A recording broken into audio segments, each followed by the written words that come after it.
Orang-orang Yahudi punya konsep di dalam pengertian tentang Tuhan, yaitu yang disebut konsep ahor. Ahor. Artinya Tuhan itu punya sisi belakang dan sisi depan. Tak selalu Tuhan menjawab doa, namun Dia beri yang terbaik di waktu yang tepat. Besem ha'ab we haben we ruah hakodes Elohe Echad. Dalam nama Bapa, Putra dan Roh Kudus, Tuhan yang Esa. Bapa di sorga, kami memuji dan mengucap syukur kepadamu atas segala kasih, karunia, anugerah, limpah rahmat dan berkat-Mu. Atas segala perkenanan Tuhan dalam hidup kami, pemeliharaan-Mu yang begitu sempurna, penyertaan kasih setia-Mu yang mengiringi setiap langkah-langkah kami, perlindungan-Mu yang senantiasa menaungi kehidupan kami. Untuk itu kami mau menaikkan ucapan syukur kami yang tak terhingga kepadamu, seraya senantiasa menyerahkan diri kami di hadapan Engkau. Sebab di dalam Engkau kami akan terpelihara dengan sempurna, karena Engkau adalah pemelihara yang kekal. Saat ini di hadapan hadirat Tuhan yang telah turun dan meliputi kami, kami ingin meneduhkan hati kami, menundukkan pikiran kami kepada otoritas kedaulatan firman-Mu, karena firman-Mu itulah yang mengandung segenap kebenaran dan janji-Mu yang akan Kau berikan bagi kami untuk menjadi milik kami, karena Roh-Mu itu sendiri yang akan mengerjakannya. Terima kasih Bapa, dalam nama Yesus kami berdoa, amin. Silakan duduk. Shalom. Pada ibadah kedua ini, bacaan kita terambil dari kitab Keluaran pasal 33 ayat 18 sampai ayat 23. Keluaran pasal 33 ayat 18 sampai 23. Kita akan membacanya saling sahut bersautan. Saya akan awali ayat 18, jemaat 19, dan seterusnya saling ganti bergantian sampai tiba ayat 23. Tetapi jawabnya, perlihatkanlah kiranya kemuliaan-Mu kepadaku. Ayat 19.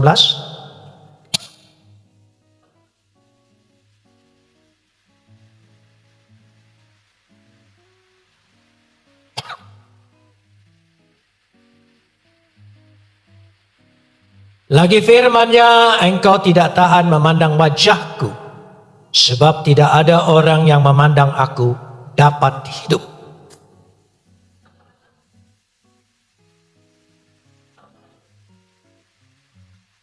Apabila kemuliaanku lewat, maka aku akan menempatkan engkau dalam lekuk gunung itu, dan aku akan menudungi engkau dengan tanganku sampai aku berjalan lewat.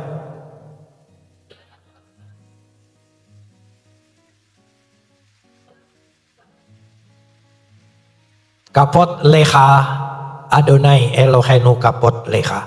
Segala kemuliaan ya Tuhan, kemuliaan bagimu. Saudara-saudara yang dikasihi Tuhan, dari ayat ini orang-orang Yahudi punya konsep di dalam pengertian tentang Tuhan, yaitu yang disebut konsep ahor. Ahor. Artinya Tuhan itu punya sisi belakang dan sisi depan. Sisi belakang dan sisi depan. Musa itu pembawa hukum Taurat. Dengan hukum Taurat makin jelas dosa dan kematian. Jadi Musa memberitakan sisi belakang Tuhan. Hukuman, dosa, maut, itu Taurat. Jadi itu Musa tugasnya. Sisi belakang itu menggambarkan sekali lagi hukuman, dosa, hal-hal yang buruk dan negatif. Karena itu sampai sekarang menjadi istilah. Pengkhianatan, kelicikan, main belakang, jalan belakang, Semuanya seperti itu dan menikam dari belakang. Jadi istilah belakang selalu istilah negatif. Hukuman, dosa, dan itu sisi belakang. Sisi belakang ini untuk menunjukkan posisi. Ya. Meletakkan posisi orang itu. Jadi sampai pada gambaran yang jelas. Dan supaya di depan Tuhan itu tidak ada dosa, maka Hezkia dan lain-lain mengatakan, lemparkanlah dosaku di belakang supaya Tuhan tidak mengingat-ingat lagi. Itu istilah sisi belakang Tuhan. Sehingga konsep ini begitu jelas kalau kita baca tadi. Ketika Musa ingin, perlihatkanlah kemuliaanmu. Artinya kalau dilihat ayat selanjutnya, wajah. Musa ingin melihat wajahnya. Perlihatkanlah ya kemuliaanmu, wajahmu. Tapi Tuhan tidak izinkan karena dia bilang begini, ayat yang ke-20. Lagi firman-Nya, engkau tidak tahan memandang wajahku, sebab tidak ada orang yang memandang aku dapat hidup. Jadi selama ini orang hanya melihat sisi belakang Tuhan. Lewat hukumnya, lewat semuanya, lewat nabi-nabi yang diutusnya, itu semua sisi belakang Tuhan. Kalau dilihat aku ingin melihat kemuliaanmu, wajahnya berhubungan di situ. Artinya kemuliaan Tuhan itu ada pada wajah Tuhan. Dengan kata lain, sisi depan Tuhan. Jadi sisi belakang Tuhan dan ada sisi depan Tuhan, sisi depannya. Nah, kalau kita melihat di sini bahwa apa yang dinyatakan di situ, sisi depan Tuhan itu adalah wajahnya. Wajahnya. Sebab dengan wajahnya kita bisa mengenal jati dirinya. Kan orang bercadar apapun ketika dipoto identitas dia harus dibuka. Karena untuk menunjukkan wajahnya. Wajahnya adalah menunjukkan jati dirinya. Sekaligus wajah itu menunjukkan karakter. Marah, senang, tidak senang, ya, munafik itu kelihatan sebetulnya. Ya, air muka kita itu tidak bisa dipoles. Air muka kita. Karena itu wajah. Dan wajah Tuhan itu sebagai hadirat Tuhan. Hadirat Tuhan. Jadi di hadiratnya itulah maka dikatakan carilah wajahku, maka wajahmu ku cari. Jadi kita sekarang sedang mencari wajah Tuhan supaya berhadapan dengan Tuhan, muka dengan muka. Lalu tidak ada yang bisa hidup. Harus ada yang bisa menjadi media kita untuk melihat wajah Tuhan. Saya ingin mengajak dulu pertama-tama kita membaca Yohanes 1 ayat 18. Yohanes 1 ayat yang ke-18. Kita lihat dulu. Tidak seorang pun yang pernah melihat Tuhan, jadi tidak pernah ada. Termasuk Musa yang menerima kitab hukum yang begitu kuat sekali. Dia dianggap nabi besar dari seluruh nabi. Karena dia langsung memegang kitab. Tidak bisa melihat. Tetapi apa? Anak tunggal Bapa. Anak tunggal Bapa. Saudara, ini penting. Tolong pelan-pelan resapkan. Saya anak tunggal. Punya 2 saudara perempuan. Bisa disebut anak tunggal? No. Yang namanya anak tunggal bahasa Indonesia ya sematawayang, tidak ada yang lain. Jangan keliru ya berpikir. Anak tunggal yang ada di pangkuan Bapa, dialah yang menyatakannya. Itu anak tunggal bahasa Indonesia saja, tidak perlu dijelaskan. Bahasa aslinya monogenes tu theos. Monogenes tu theos. Kata monogenes terdiri dari 2 kata. Mono, satu-satunya. Genes, genos. Genos, genetika. Satu-satunya yang segenetika dengan Bapa, dengan Tuhan, ya. Jadi dikatakan di situ, yang ada di pangkuan Bapa, ya, saudara. Kata anak dan Bapa ini perlu saya jelaskan, ini bukan hubungan biologis. Bukan sebuah kedudukan bahwa Bapa lebih tinggi dari anak. Bukan. Untuk menunjukkan keberasalan. Satu-satunya yang berasal dari Bapa hanya anaknya. Dan anaknya itu tunggal lagi. Gak ada yang lain. Ya, saya cepat ngerti karena suka makan bawang putih tunggal. Ya, gitu. Karena batuk apapun langsung hilang. Gitu. Jadi saya tidak perlu obat yang keras-keras. Yang keras itu, ya itu bawang tunggal itu, saudara ya. Gitu, itu. Satu malam, satu hari minimal 2. Lama-lama keenakan. Ini bukan iklan, saudara ya. Saya tidak dibayar apa-apa. Jadi anak di sana tidak dalam kedudukan, tapi keberasalannya. Dialah yang menyatakannya. Dia yang menyatakan. Tidak seorang pun pernah kenal Bapa. Tidak seorang pun pernah melihat Tuhan. Dia yang menyatakan. ECG1. Dia yang menyatakan. Kehendak Bapa, kerinduan Bapa, hati Bapa, semuanya ada pada Dia. Lengkap. Amin. Yesus itu ialah pernyataan Bapa. Ini pernyataannya. Jangan salah. Jadi karena itu satu-satunya jalan, satu-satunya. Tidak ada yang lain. Sama dengan kata anak tunggal. Jangan dipisah. Nah karenanya tidak seorang pun melihat. Tapi lewat Yesus, karena dia menyatakan wajah Bapa, hadirat Bapa, lewat Yesus. Lewat Musa kita melihat sisi belakang Tuhan. Lewat Yesus kita melihat sisi depan Tuhan. Amin, saudara. Amin. Luar biasa. Jadi inilah jalannya. Sehingga kalau bergeser pengakuan kita dari pribadi Yesus, habis semua kepercayaan kita. Baca perjanjian lama pun tanpa tokoh pribadinya Yesus, sia-sia. Jadi pusat segalanya adalah Yesus.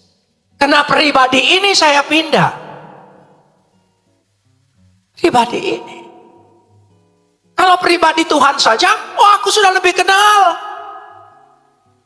Diajar Tuhan yang Esa ini dan itu. Wah sudah hafal surat Al-Ikhlas. Sudah hafal.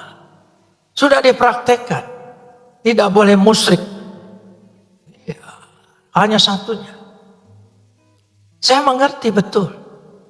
Tapi saya tidak tahu bagaimana menghampiri dia. Bagaimana kenal dia. Kenal pribadi. Saya tahu karakternya dia apa. Saya hanya diceritakan sedikit-sedikit Tuhan murka, Tuhan murka. Itu di belakang.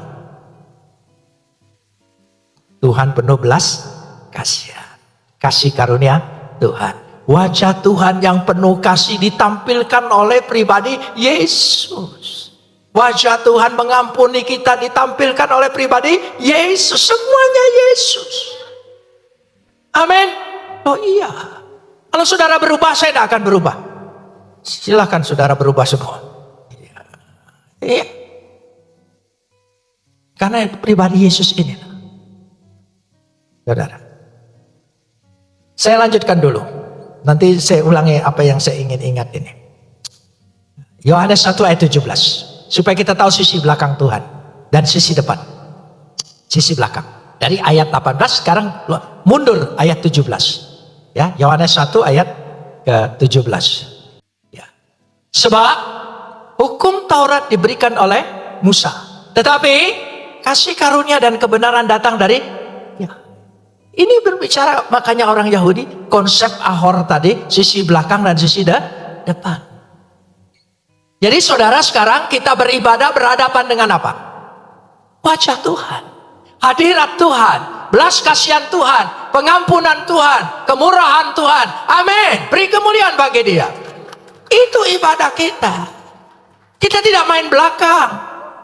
Loh, main depan. Hati-hati, bertobat ya. Jangan sampai ada yang main belakang lagi. Ayo bapak-bapak ya, jangan sampai. Saudara, ibu-ibu juga. Saudara, sorga tetanggaku, itu yang masuk sorga lebih banyak laki daripada perempuan. Ya, perempuan itu. Karena banyak laki-laki, perempuan banyak tidak masuk surga. Karena perempuan tidak sempurna ibadahnya. Puasa, apa saja, kepotong haid. Laki-laki, itu tetanggaku, bukan saya. Makanya di surganya disiapkan bidadari, sebab istrinya tidak ikut. Itu masalahnya. Karena kekurangan kan. Gitu. Nah, saya pernah ditanya, kamu gak sayang-sayang tuh jatahmu ditinggalkan hanya istri gitu. Kan lihat istri itu apa ndak bosan katanya. Itu lagi, dia lagi. Ke dapur dia lagi, ke tengah dia lagi. Waduh. Memang kalau menurut ukuran emosi, dia lagi. Ndak ada variasinya gitu ya. Loh iya. Nanti di sorga, masuk sorga sama-sama, dia lagi. Oh beda, memang dia. Tapi dia akan lebih cantik, lebih segalanya dari 72 bidadari. Lebih dari 72 bidadari. Kalau engkau dapat gantinya 72, saya istriku lebih dari 72 bidadari. Dahsyat enggak? Kebayang enggak? Enggak, makanya masuk surgaku. Nah, sudah sampai di situ dulu. Jadi ada sisi depan, sisi belakang. Nah, agama juga begitu. Ada yang menampilkan sisi belakang Tuhan, ada yang menampilkan sisi mana yang kau pilih. Sehat. Ya. Jangan lewat belakang saja. Tidak pernah ketemu mukanya. Ya. Nah, sisi depan Tuhan inilah yang saya ingin lanjutkan, sisi depan Tuhan. Yohanes 1 ayat 14. Yohanes 1 ayat 14. Mundur ke bawah lagi. Ya, dari 7 14. Firman itu telah menjadi manusia dan diam di antara kita, dan kita telah melihat kemuliaannya, yaitu kemuliaan yang diberikan kepadanya sebagai, saudara, ndak ulang-ulang anak tunggal. Asa bilang Tuhan punya 3 anak, Adam, Lucifer, Yesus. Ngaco itu. Itu kebanyakan film Marvel. Marvel kan Odin punya anak yang baik, Thor sama Loki. Nah, dia pikir gitu, saudara. Dia pikir Alkitab tuh niru itu. Itu teologi dongeng. Ya, itu versi Marvel, versi DC lain lagi. Ya Zeus, ya sudah digabung, ya sudah wayang jadinya. Tuh ini sisi depan anak tunggal Bapa. Tolong baca, anak tunggal Bapa. Tolong lanjutkan. Penuh apa? Dan coba baca lagi, tenang. Penuh dan bukan kebenaran dulu loh. Kasih karunianya dulu, maka engkau dibenarkan. Bukan karena kebenaran kita beroleh kasih karunia. Kita beroleh kasih karunia dulu, maka kita amin. Ya, itu kita. Ayat jelas. Bahasa Sunda mah eces. Sudah jelas, tegas, saudara ya. Iya, masa enggak ngerti-ngerti. Gitu. Saya belajar bahasa Sunda dari Cepot. Karena bahasa Sundanya enak, kasar gitu ya. Gitu, jadi lebih enak. Bahasa Sundanya belajar dari Cepot, makannya warung Cepot. Nah, sudah sampai di situ dulu ya. Jadi kita itu hanya lewat Yesus. Yesus. Percaya. Ya. Sekarang saya ingin tunjukkan. Anak saya pernah bilang gini, Pak, tolong poin-poin percaya Yesus tuh bagaimana? Sebelum saya percaya Yesus, saya sudah percaya Isa Al-Masih itu adalah kalimatullah dan ruhullah. Kalam Tuhan dan roh Tuhan. Tapi dalam pengertian dia diciptakan. Kun fayakun, jadi maka jadi. Itu pengertiannya.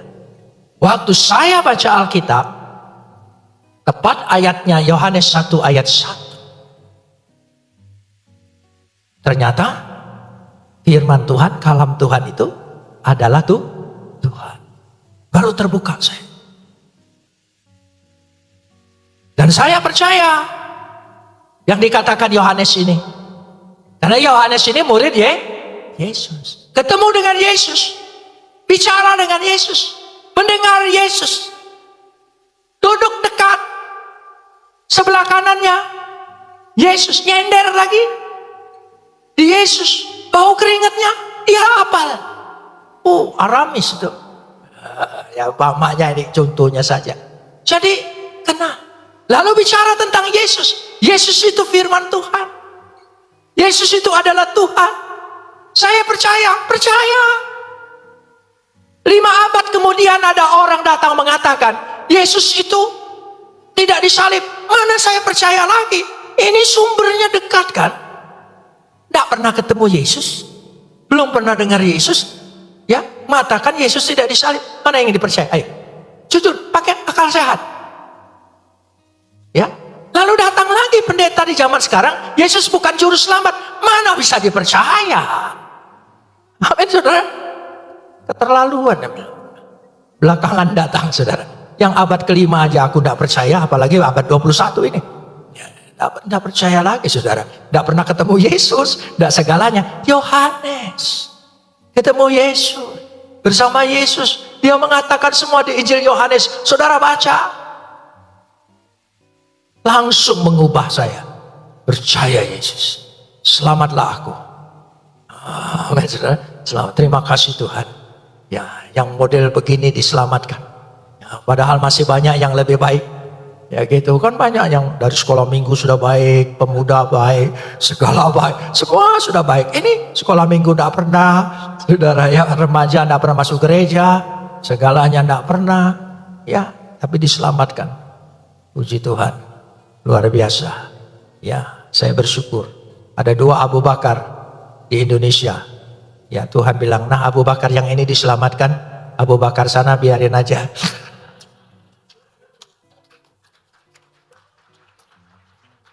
Loh iya. Yang kedua, poin yang kedua. Seandainya tidak ada Yesus, terus masuk surga, ketemu siapa?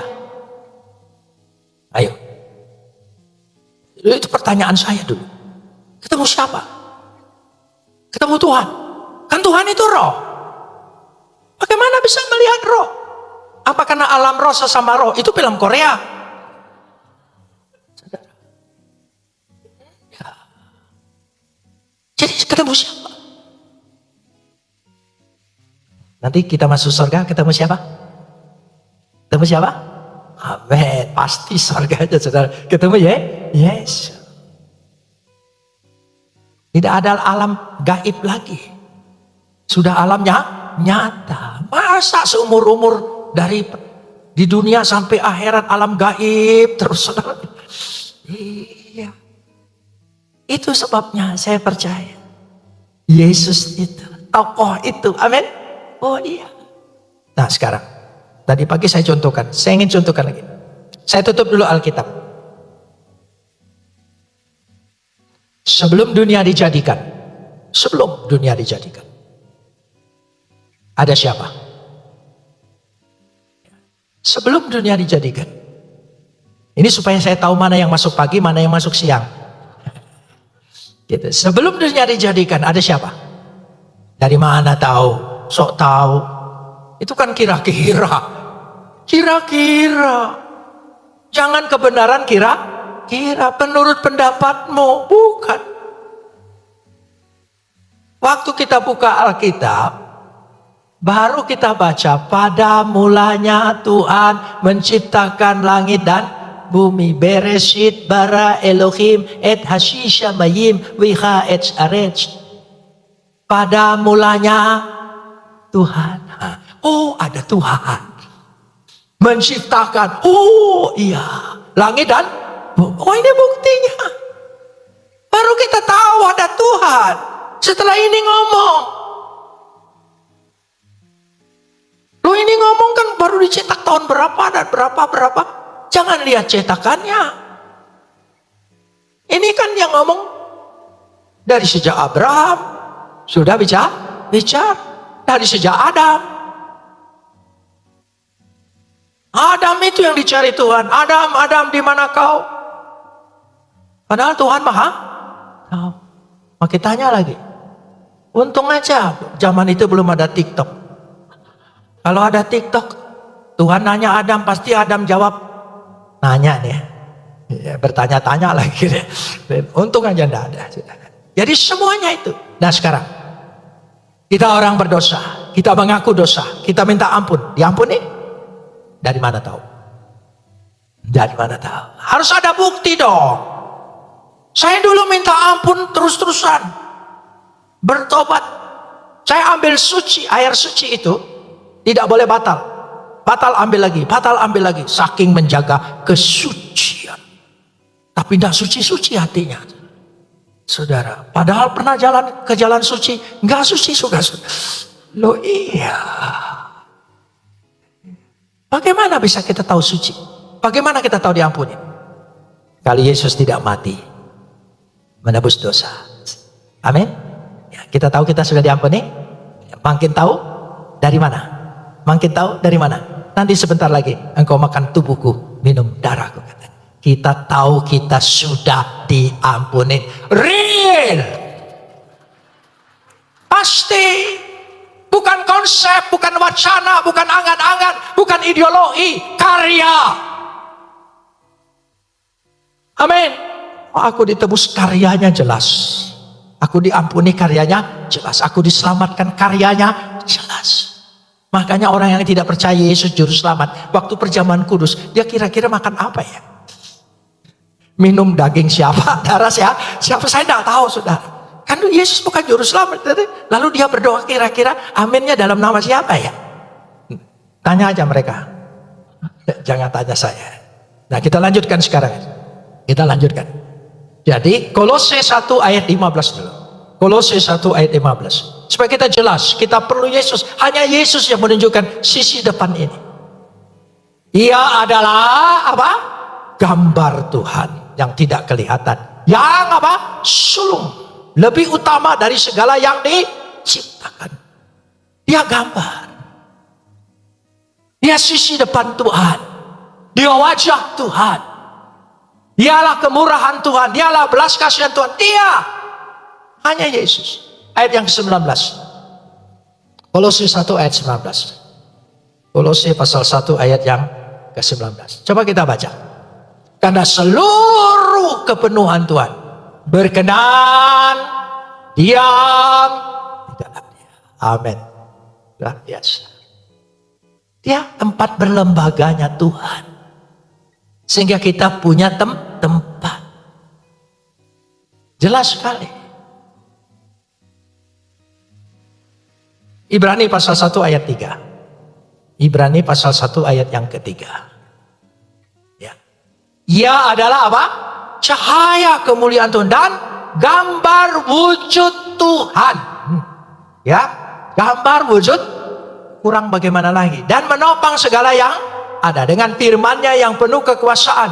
Dan setelah ia selesai mengadakan penyucian dosa, ia duduk di sebelah kanan yang maha besar di tempat yang maha tinggi.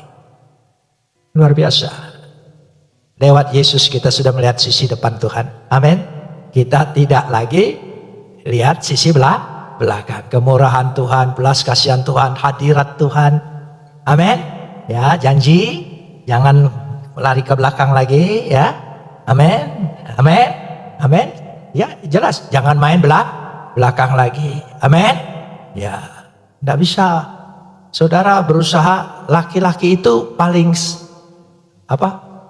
paling senang bohong. Ya. Yang merasa laki-laki tolong iyakan. Karena dia menghindar berdebat. Sebetulnya baik maksudnya. Menghindar berdebat. Gitu. Sudah makan di luar. Makan benar, bukan makan apa, saudara. Datang ke rumah pura-pura belum makan. Takut nanti dengar, oh makan di luar. Di rumah sudah disediakan, takut mengecewakan. Udah makan? Oh ya. Gitu. Makannya sedikit agak kembung mah. Saya nanya, bohong kecil, bohong besar? Oh bohong, tidak ada kecil, tidak ada besar. Gitu. Saudara pikir istri kita tidak tahu? Tahu dia. Dia lebih pintar lagi. Pura-pura tidak tahu. Oh, dia lebih pintar lagi. Kita bohong, dia tahu. Dia pura-pura tidak tahu. Supaya kita dilihat bereaction terus dalam kebohongannya. Dia tahu. Jangan coba-coba bohongin cewek. Yang belajar bohong itu cewek dulu. Daripada cowok. Iya kan? Yang dialog dengan iblis siapa dulu? Ya, jangan tersinggung loh. Ya, mungkin gara-gara ini tidak masuk surga itu. Gitu, tapi tidak apa-apa lah. Perempuan dipakai. Karena itu Tuhan tahu. Ini kesalahan perempuan yang pertama. Bikin kesalahan sehingga keselamatan hilang.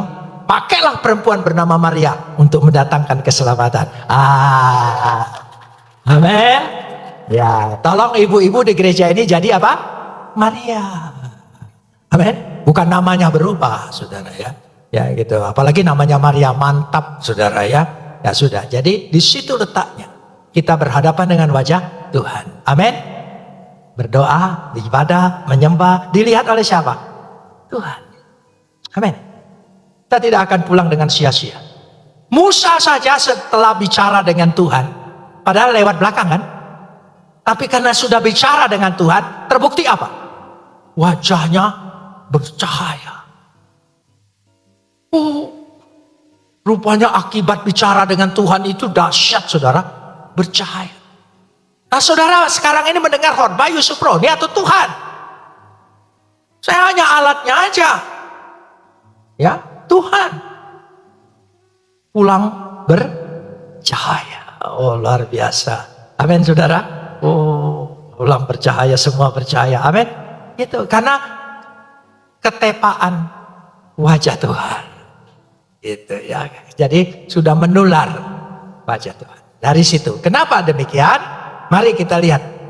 Dari situ. Bilangan pasal 6 ayat 26. Bilangan pasal 6 ayat 26. Ya. Ayat 25 dulu. Ayat 25. Ayat 26. Ya, Tuhan menyinari engkau dengan wajahnya dan memberi engkau kasih karunia. Ayat 26. Ya. Ayat 26. Tuhan wajahmu kepadamu dan memberi engkau. Ya. Amin, saudara. Jadi ibadah kita itu Tuhan menghadapkan punggungnya. Nah, itu Taurat. Itu Taurat. Sekarang Tuhan menghadapkan apa? Wajahnya. Pulanglah engkau dengan damai sejahtera. Damai sejahtera itu bukan berarti segala-galanya termasuk semua. Pulanglah dengan damai sejahtera, perutmu lapar enggak? Tuhan kenyangkan, yang sakit Tuhan sembuhkan, yang susah Tuhan hiburkan. Itu arti damai sejahtera. Shalom. Shalom itu dahsyat sampai masuk air zaitun. Loh iya, dahsyat saudara. Lama-lama nyanyi juga. Tidak apa-apa saudara ya. Luar biasa gitu ya. Itu sebabnya orang itu takut dengar ibadah kita. Kenapa? Dirusuhin di mana-mana. Rumah-rumahnya sendiri, ibadah dengan Tuhan-Tuhannya sendiri, nggak ngambil Tuhan orang lain. Gitu lah ya. Kau marah saudara. Loh iya, kenapa? Kenapa panas hatinya? Kenapa panas hatinya? Kenapa coba?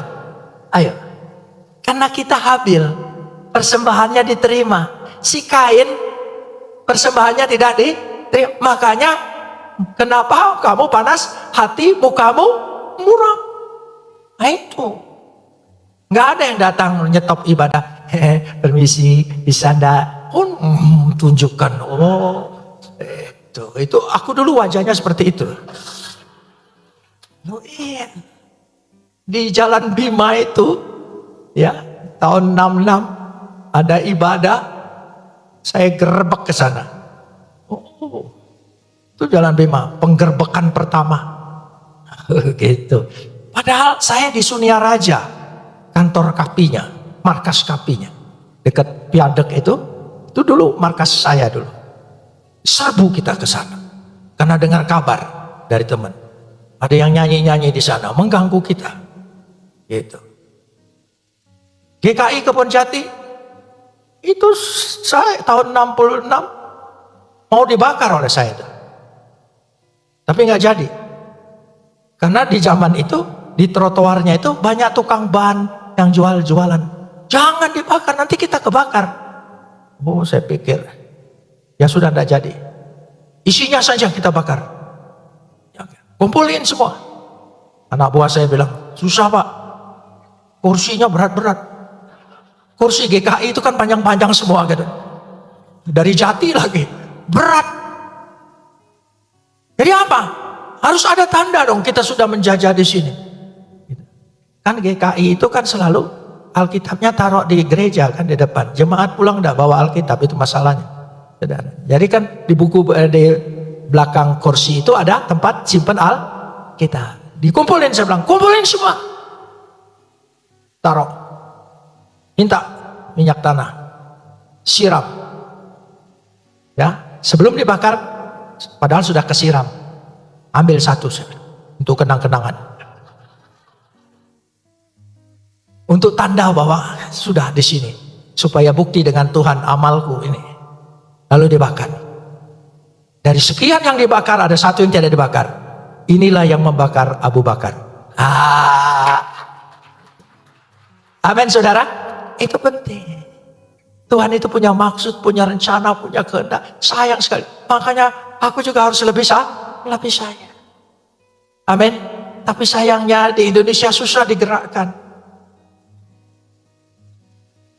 Kalau orang Israel dengar bacaan Tuhan, Israel memimpin engkau keluar dari Mesir, langsung mereka loncat nyanyi-nyanyi, nari-nari. Stop baca Alkitab. Mestinya khotbah juga di stop begitu. Langsung saudara, Tuhan pembela. Langsung. Nih kenapa? Kita agak malas. Kurang emosi. Ya cinta kita itu kurang ada emosinya. Cinta orang Jerman. Serem gitu saudara ya. Harus dibawa oleh emosinya, perasaannya. Perasaan itu kan, emosi itu jangan dipakai buat marah aja. Buat cinta juga. Amin saudara, jangan cinta dengan pasanganmu aja, dengan Tuhan juga. Pasanganmu tidak menyelamatkan kau. Itu ya. Amin saudara. Oh iya, amin. Tapi biar amin-amin begini ngajar, susah saudara. Susah, saya sudah berulang-ulang, berat sekali kayaknya. Kenapa? Itulah yang dimasukkan. Karenanya kita ingin sekarang ini berhadapan dengan hadapan Tuhan. Amin. Amin. Makin banyak masa belakangmu, makin berat engkau melangkah. Makin banyak harapanmu di masa depanmu, makin mudah kita melangkah. Amin. Kita berdoa. Tak selalu Tuhan menjawab doa, namun Dia beri yang terbaik di waktu yang tepat.